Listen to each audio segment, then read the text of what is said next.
Je n'ai de cesse de désespérer face à l'appauvrissement de notre merveilleuse langue française.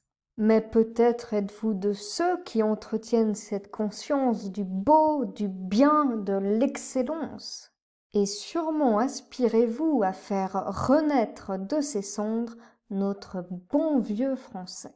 Les avantages à cela sont nombreux, si bien que vous serez admirés, enviés, jalousés par les autres, et ainsi vous pourrez briller en société. Mais comment faire, me direz-vous? Eh bien, je vous répondrai que c'est très simple, en réalité. Il suffit d'enrichir un tant soit peu son vocabulaire français. Cela tombe bien, car voici quelques mots et expressions françaises soutenues à connaître pour ne surtout pas parler comme la plèbe. Premier mot, c'est un adjectif, insidieux, au féminin, insidieuse. Cet adjectif renvoie à quelque chose qui veut piéger de façon trompeuse. Sournoisement, de façon hypocrite, mensongère, fausse. Dire que l'on gagne par exemple 1 million d'euros par an, c'est insidieux. Pourquoi?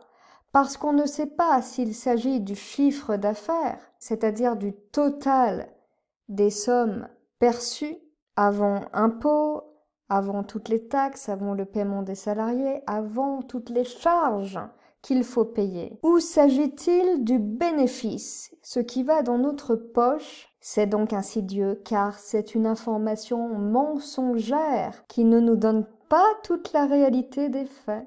Eh oui. Deuxième mot, encore un adjectif, lapidaire. Cela veut dire concis, bref, court. Quand on dit que quelqu'un fournit une réponse lapidaire, cela veut dire qu'il ne s'étend pas, qu'il livre une réponse très rapide, très courte.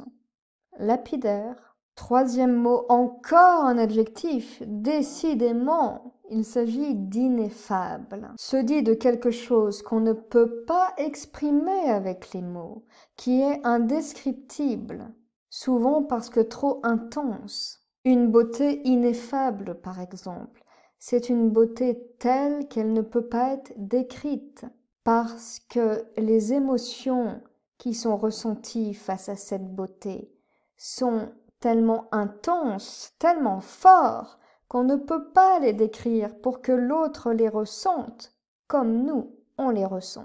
On parlera aussi souvent d'un paysage ineffable, un merveilleux paysage, un paysage absolument époustouflant.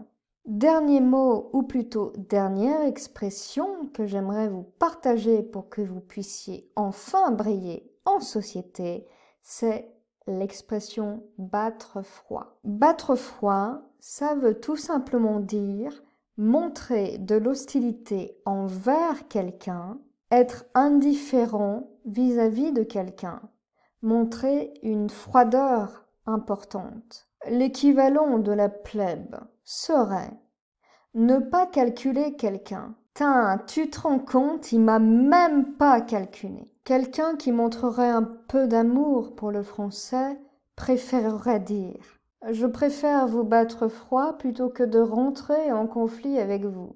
Désormais, vous savez ce qu'il vous reste à faire pour deviser enfin comme un parfait gentleman ou une parfaite gentlewoman. Et bravo à vous si vous connaissiez ces mots. Vous avez à coup sûr un excellent niveau en français.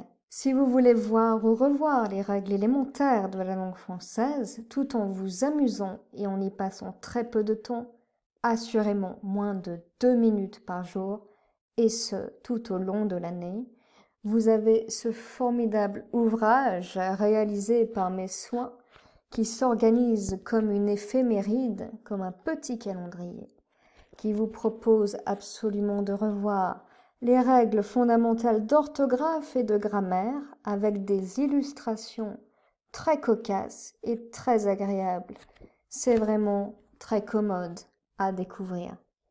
Alors n'attendez plus, c'est en promotion et c'est sur le site www.lefrançaisympa.com. À bientôt les troubadours!